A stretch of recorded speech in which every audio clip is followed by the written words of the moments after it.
Le logiciel AKN V3 pour Amplivision a été développé pour inclure un écran de planning global. Donc qu'est-ce qu'on a appelé le planning global?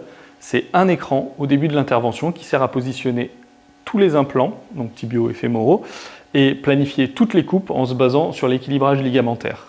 Cet écran de planning global inclut également des propositions automatiques de planning en alignement mécanique, cinématique restreint et inverse kinématique. Ce sera également le logiciel qui sera utilisé pour le robot Handy. Il y a 3 manières de piloter la station Amplivision. Donc, soit avec le palpeur que l'on va utiliser depuis la zone stérile comme une souris et qui va être détecté par la caméra, soit avec l'écran tactile pour la personne non stérile, soit avec la pédale jaune revenir en arrière et la pédale bleue avancer. Donc ici, on est sur un cas d'une prothèse anatomique, mais c'est le même logiciel pour une prothèse SCORE ou SCORE 2. Donc pour démarrer l'intervention, on clique sur démarrer la chirurgie.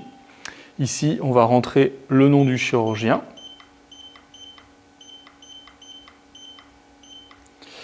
Également le nom du patient et en optionnel son prénom et sa date de naissance, puis on sélectionne le côté opéré. On clique sur suivant. Donc là on va arriver, il va nous proposer 4 protocoles différents. Les coupes dépendantes avec planning, les coupes dépendantes et les coupes indépendantes, ce sont les protocoles de la version précédente du logiciel, donc je ne vais pas vous présenter ici. Moi je vais vous présenter la nouveauté qui est le planning global. Quand on arrive dans cet écran, il va nous proposer soit imposer au logiciel l'ordre des coupes, d'abord le fémur distal, d'abord le tibia ou tout le fémur en premier, ou bien, plutôt que d'imposer au logiciel, c'est lui qui va détecter où est le guide de coupe, et c'est ce qu'on a appelé le free mode. Pas besoin de lui dire par quelle coupe on va démarrer, c'est lui qui va détecter où on est. C'est ce free mode que je vais vous présenter aujourd'hui. On démarre sur le premier écran de préférence, les préférences anatomiques. Donc d'abord pour les acquisitions anatomiques, on peut choisir si on démarre par le tibia ou par le fémur. Ensuite, sur l'écran de planning global, on peut choisir si on affiche la ligne transépicondylienne ou la ligne de Whiteside. Également la ligne de fond de trochlée. Donc la ligne de fond de trochlée, c'est un petit peu comme la ligne de Whiteside, sauf qu'au lieu d'être sélectionnée par l'utilisateur, elle est automatiquement calculée par le logiciel sur le fond de la trochlée. Ensuite, on peut choisir d'activer la tubérosité tibiale antérieure. On va la palper au début et elle s'affichera dans la navigation de l'embase tibiale. Ensuite, on recommande l'activation des points de confiance. Donc les points de confiance, c'est 2 points sur les supports de corps rigides qui vont être palpés au début et qui vont permettre de savoir à n'importe quel moment de l'intervention si le corps rigide a bougé par rapport à son support. Donc ça peut être utile si on voit des valeurs aberrantes s'afficher à l'écran. Et également, on a la calibration du palpeur qui est optionnelle, sachant que en fait, le palpeur a déjà une calibration automatique qui personnellement moi, me convient très bien. Donc là, je ne vais pas l'activer. Dernier quart de l'écran, en bas à droite, on a les implants d'essai. Donc les implants d'essai, on peut choisir de les acquérir ou non en fin d'intervention. Et on peut choisir l'ordre, si on démarre par l'embase tibiale ou par le fémur. Et il faut savoir que même si on active cette étape, on pourra la skipper à la fin de l'intervention. Et également, même si on choisit de démarrer par le fémur, on pourra également changer et démarrer par le tibia à la fin de l'intervention. Donc là, moi, je vais les activer. Une fois qu'on a validé tous ces paramètres, on clique sur Suivant. On arrive sur les préférences de planning. Donc cet écran, il est divisé en 3 parties, la partie supérieure, la partie du milieu et la partie basse. La partie supérieure, elle concerne les préférences de planning automatique, c'est-à-dire proposition automatique qui va arriver dès que l'écran de planification va arriver. Donc on a sur la gauche les paramètres tibiaux, la pente postérieure, la hauteur de coupe tibiale et éventuellement l'épaisseur d'insert. On a les paramètres fémoraux sur la droite, donc le flexum, la rotation interne-externe et la hauteur de coupe fémorale distale. Sur le deuxième tiers, on a les limites du planning automatique. Donc ça va nous servir pour les propositions en alignement cinématique ou en alignement cinématique inverse. Limiter la valeur de proposition automatique de la planification. Donc on a le varus valgus tibial qui est limité à 5 degrés, le varus valgus de la coupe fémorale distale qui est limité à 5 degrés, et la rotation interne-externe du composant fémoral, 2 degrés en rotation interne, 8 degrés en rotation externe. Ces paramètres sont modifiables et il faut savoir que ce ne sont des limites que pour la proposition automatique. Dans l'écran de planification, le chirurgien a les droits d'outrepasser toutes les limites. Le dernier tiers concerne la référence fémorale, donc soit en référence postérieure, soit en référence antérieure. Une fois qu'on a défini ces paramètres, on clique sur Suivant et le logiciel va automatiquement les enregistrer sur une clé USB s'il y en a une de connectée. Donc là, ici, il me dit qu'il a enregistré mon profil. Je clique sur OK. Et donc maintenant, on passe sur l'étape de chirurgie. Au démarrage de l'intervention, il y a eu l'ouverture et le nettoyage du genou, mise en place des broches, donc soit dans l'incision, mais du coup il faut faire attention qu'elle ne rentre pas en conflit avec les implants, soit en percutané. Ensuite, on a mis les supports de corps rigides et on a orienté avec du tournevis H5 les corps rigides vers la caméra. Et on arrive sur cet écran. Donc cet écran, il a deux fonctionnalités. La première, c'est d'orienter la caméra correctement pour qu'on puisse voir le corps rigide T et F, donc pour tibia et fémur, tout au long du cycle de flexion et extension. Donc voilà, qu'on ne perde pas la visibilité d'un des corps rigides tout au long du cycle. Et également, il va nous servir à calibrer le palpeur, comme le palpeur est réutilisable. Donc vous voyez, il s'affiche avec un P sur l'écran. Comme il est réutilisable, il peut avoir été tordu, etc. Donc on recalibre la position de la pointe par rapport au corps rigide à chaque début d'intervention. Donc ça se fait via un premier point sur le corps rigide T, puis on modifie la position et on fait un deuxième point. Ensuite, comme on a activé cette option, on a les points de confiance. On démarre par palper le point de confiance au niveau du support de corps rigide du tibia, puis le point de confiance au niveau du support du corps rigide du fémur. Donc là, vous voyez que maintenant, à partir de n'importe quel moment pendant l'intervention, si je retourne sur l'un des points de confiance, sans cliquer, le logiciel me dira que le point de confiance est OK. Et il me dira qu'il n'est pas OK si le support de corps rigide a bougé. On avait dit qu'on allait démarrer par le tibia, donc on démarre par l'acquisition de la malléole interne, puis la malléole externe, le milieu des épines. Pour l'axe mécanique, on avait activé la tubérosité tibiale antérieure, donc on va palper la tubérosité tibiale antérieure. Puis on va passer sur la référence de rotation tibiale, où on vise le deuxième métatarse. Enfin, on arrive sur l'écran de bone morphing tibial. Donc là, il faut luxer le tibia un peu en avant et palper, donc faire un crayonnage du fond des glènes. Donc il faut savoir que tant qu'on laisse appuyer sur le palpeur, le système fait l'acquisition de points et dès qu'on relâche, il arrête. Puis on finit pour que le logiciel puisse estimer la taille par un contour du tibia. Et il faut savoir qu'il faut qu'il y ait au moins 2 des cubes qui passent au vert pour pouvoir passer à l'étape suivante et avoir une estimation de la taille. Ici, on a donc une taille 4. Je valide la surface articulaire. Ensuite, on passe sur les points de référence tibiales. On va palper le point de référence médial, puis le point de référence latéral. Alors ces points-là, en fait, le logiciel va utiliser le plus haut, il va calculer automatiquement le plus haut et c'est lui qui servira de référence de hauteur de coupe. Il faut savoir qu'il ne faut pas les positionner trop antérieurs ou trop postérieurs, il faut les centrer car c'est ce point-là qui va être également utilisé pour le calcul de la pente. Donc pour ne pas fausser le calcul de la pente, il vaut mieux que ce point soit à peu près centré en antéro-postérieur. Donc là, je palpe mon point médial, mon point latéral. Ensuite, on passe sur l'acquisition des points anatomiques fémoraux. Donc là, on va se mettre à faire des mouvements de rotation avec la hanche et le système va automatiquement lancer l'acquisition du centre de rotation de la hanche. Ensuite, on va palper un point sur la corticale antérieure qui va permettre de positionner le bone morphing. Le point d'entrée du canal centromédulaire, l'échancrure intercondylienne.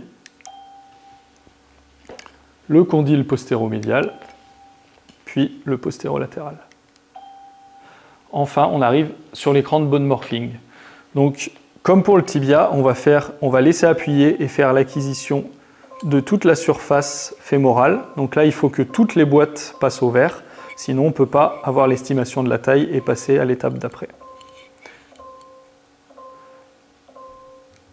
l'estimation de la taille sera faite sur l'encombrement antéro-postérieur, mais également sur l'encombrement médiolatéral.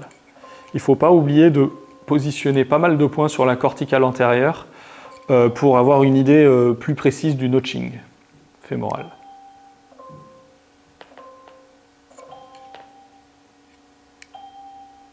Donc là, il a estimé que j'étais sur une taille 4, et vous voyez que comme on a activé la ligne de fond de trochlée dans nos préférences, eh bien on voit cette ligne qui s'affiche en blanc sur l'écran.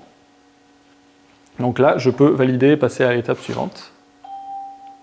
On a choisi de faire l'acquisition des épicondyles. On va palper ces deux points. Donc d'abord l'épicondyle médial, puis l'épicondyle latéral. Et vous voyez qu'en haut, il affiche leur valeur relative par rapport au condyle postérieur. Ici, nous avons un écran qui va permettre de contrôler, ici il n'y a pas de flessum, de contrôler l'élaxité et la réduction de la déformation. Dès qu'on va cliquer sur Next, on va arriver directement sur l'écran de planning global qui va démarrer par une acquisition de l'équilibrage ligamentaire, donc sur un cycle de flexion-extension, d'abord en varus forcé, puis en valgus forcé. Donc là, dès qu'on va cliquer sur Suivant, on va démarrer un cycle de flexion-extension en varus forcé, puis en valgus forcé, qui va nous permettre d'avoir l'enveloppe ligamentaire et de tracer une courbe de 0 à 120 degrés de flexion. Donc on fait une première acquisition, un premier cycle de flexion-extension en varus, puis en valgus forcé.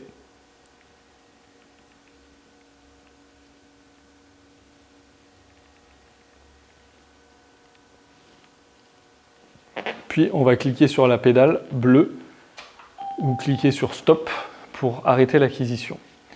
Donc là, on a l'enveloppe ligamentaire donc, qui est simulée avec un composant fémoral et un composant tibial positionnés tels qu'ils sont affichés à l'écran.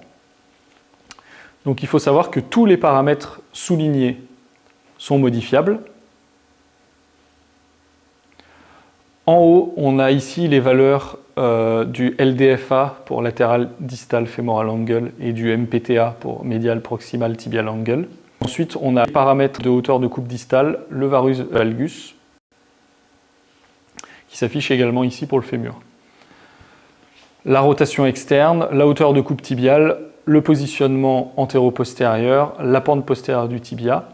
Et ici, on voit les contours de l'implant fémoral en vert et les comparer aux contours de l'os en blanc. Ici, on a le positionnement en translation médio-latérale. En haut à gauche s'affichent les 3 propositions de planification automatique. Première, méca, correspond à un alignement mécanique. Donc on voit que le varus valgus du fémur et du tibia est positionné à 0, donc perpendiculaire à l'axe mécanique. Et après, tous les autres paramètres, la rotation externe, le flessum, la hauteur de coupe tibiale, la pente postérieure, correspondent aux préférences utilisateurs qu'on a définies au début. Et à chaque fois que je vais aller modifier un paramètre, ici par exemple la rotation externe, je vais voir son impact sur les espaces en flexion.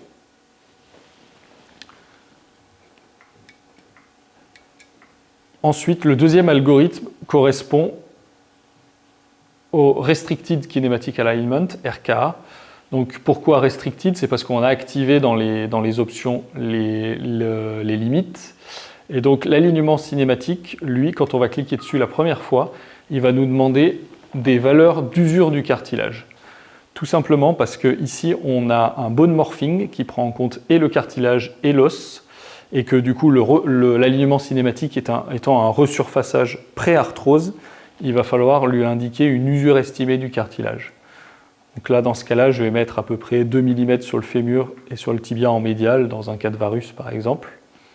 Lorsque je vais valider, il va adapter la valeur du LDFA et du MPTA à ces deux valeurs, puis il va aligner le varus de la coupe fémorale distale et du tibia sur ces valeurs. Pour s'aligner, en fait, comment il va faire? Lui, le logiciel va calculer en fait en fémur distal une hauteur de coupe en médial et en latéral de 8 mm moins l'usure estimée. J'avais pas d'usure à gauche, donc j'ai 8 mm, j'avais 2 mm d'usure en médial, donc là il calcule 8 moins 2, donc 6 mm. Également au tibia, il va faire exactement la même chose, il va couper 10 mm moins l'usure en médial et en latéral pour avoir un resurfaçage pré-arthrose. Et le dernier algorithme, c'est le GAPS qui correspond à un alignement cinématique inversé. Donc lui, il va en fait couper le tibia comme en alignement cinématique, 10 mm moins l'usure en médial et en latéral.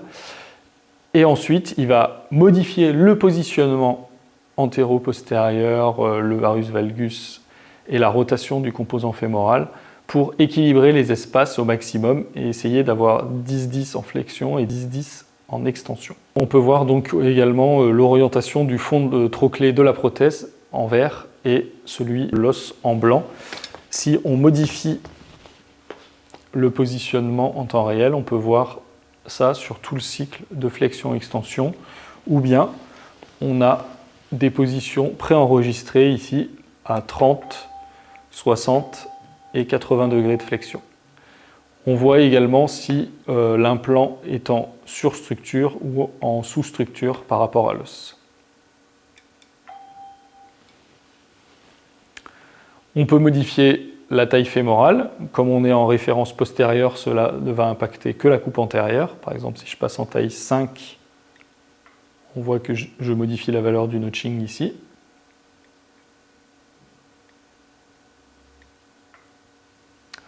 Si je repasse en taille 4, ça me passe à un notching de 3. Et également, on peut préciser la hauteur de l'insert qu'on souhaite utiliser. Donc, le minimum étant 10, on peut mettre 10. Et donc là, la courbe, ici, affiche que les laxités réelles. Donc, entre un composant fémoral simulé et un insert tibial simulé. Le choix reste à la préférence des chirurgiens. Ici, on a également l'HKA planifié qui correspond à la somme en relatif du varus et du valgus planifié dans la coupe fémorale distale et dans la coupe tibiale. On voit également la ligne transépicondylienne qui est affichée ici.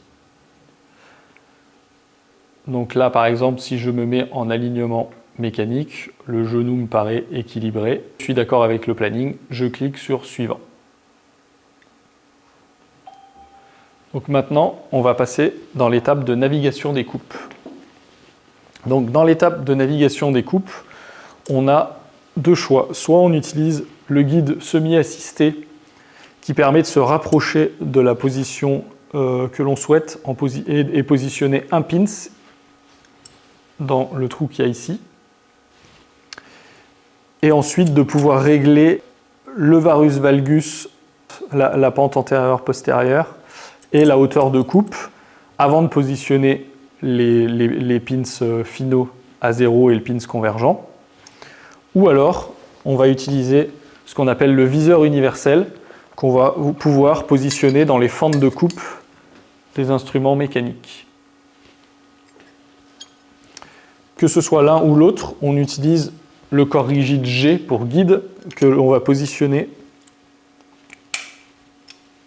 sur le support adéquat. Ici, donc, nous sommes en free mode. Pour l'instant, vous voyez qu'en haut de l'écran s'affiche la coupe tibiale, la coupe fémorale distale et les coupes 4 en 1. Pour l'instant, aucune n'est faite. Quand elles seront faites, elles seront checkées.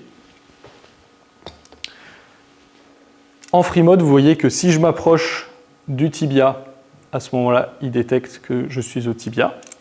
Si au contraire, je veux démarrer par la coupe fémorale distale, je me positionne sur le fémur distal et là, il va détecter tout seul que je suis en train d'essayer de couper le fémur distal.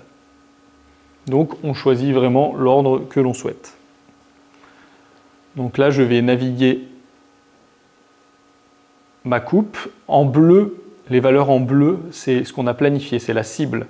Les valeurs en blanc, ce sont les valeurs réelles de la position de mon guide de coupe. les valeurs en blanche passent en verte dès qu'on est à 1 mm ou 1 degré de la cible. Là, par exemple, j'ai tout en vert. Donc là, à ce moment-là, on pince le guide, on fixe le guide avec des pins. Puis, on réalise la coupe. Donc là, ici, je vais réaliser la coupe en enlevant le composant fémoral. Et enfin, on valide la coupe en utilisant le viseur universel avec le corps rigide G monté dessus. On le positionne sur la coupe qu'on vient de réaliser. On ne bouge pas. Et la coupe est automatiquement validée. Et on voit qu'en haut de l'écran, il a validé la coupe fémorale distale. Pour la coupe tibiale, c'est exactement le même principe. On va utiliser soit le guide semi-assisté, soit le viseur universel dans la fente de coupe du guide tibial. On va naviguer sa position, toujours les valeurs en bleu, les valeurs cibles. On positionne les pins. On réalise la coupe. Moi ici, je vais enlever un plan. Puis, on utilise le viseur universel avec le corps rigide G. Pour valider la coupe, on le pose dessus et puis on arrête de bouger. Et la coupe est automatiquement validée, on le voit en haut de l'écran. Il faut savoir qu'à chaque validation d'une coupe réelle, il y a un update de la courbe des espaces qui correspond à ce qu'on vient d'acquérir en réel en fait. Donc la nouvelle courbe des espaces prend en compte les courbes validées et on peut les valider autant de fois que nécessaire. Donc si on recoupe, on peut revenir revalider.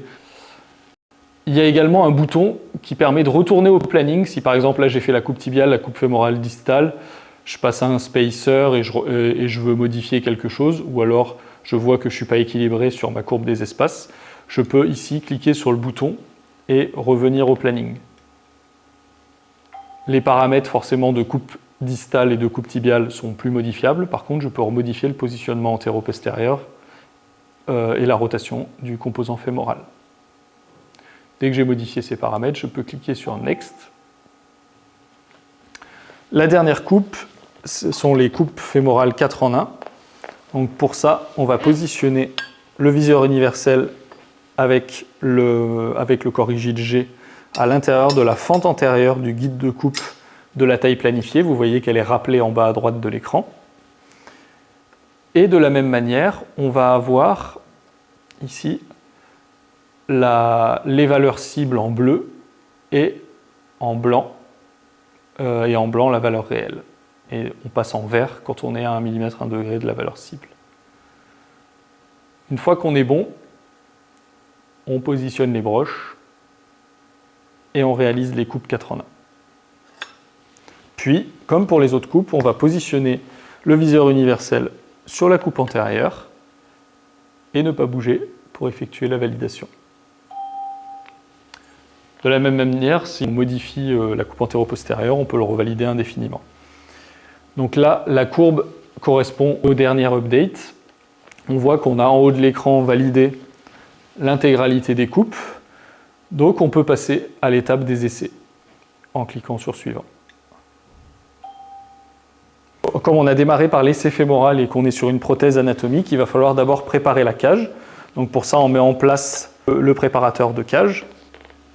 Et on peut naviguer sa position médio-latérale en mettant le palpeur dans le trou en antérieur. Et ici, on voit qu'on est à 0. Si on ne souhaite pas l'utiliser, on peut juste le positionner comme on le souhaite. On clique pour valider l'étape, on prépare la cage et on va pouvoir positionner le composant fémoral d'essai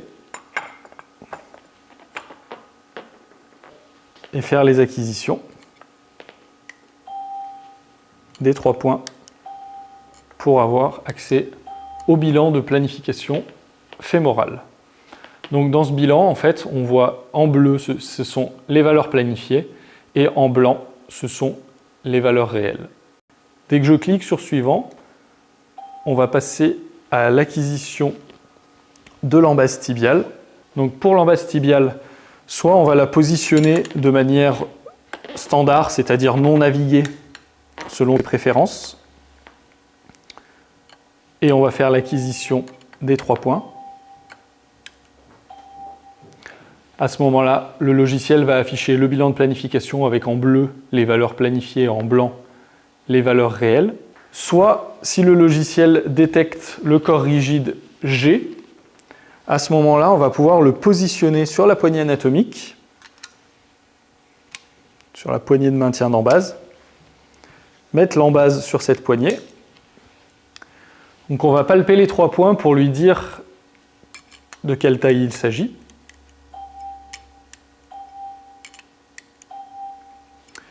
Puis on va la positionner sur le tibia.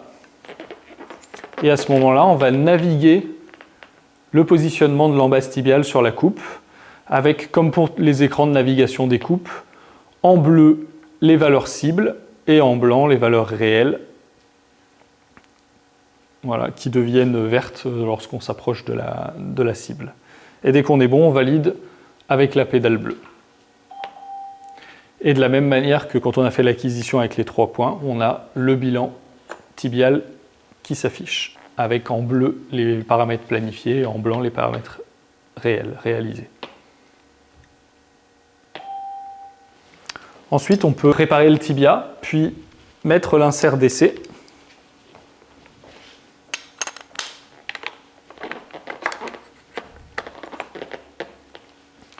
Et en cliquant sur la pédale bleue, on peut refaire une courbe finale avec l'implant définitif, avec l'implant d'essai, pardon.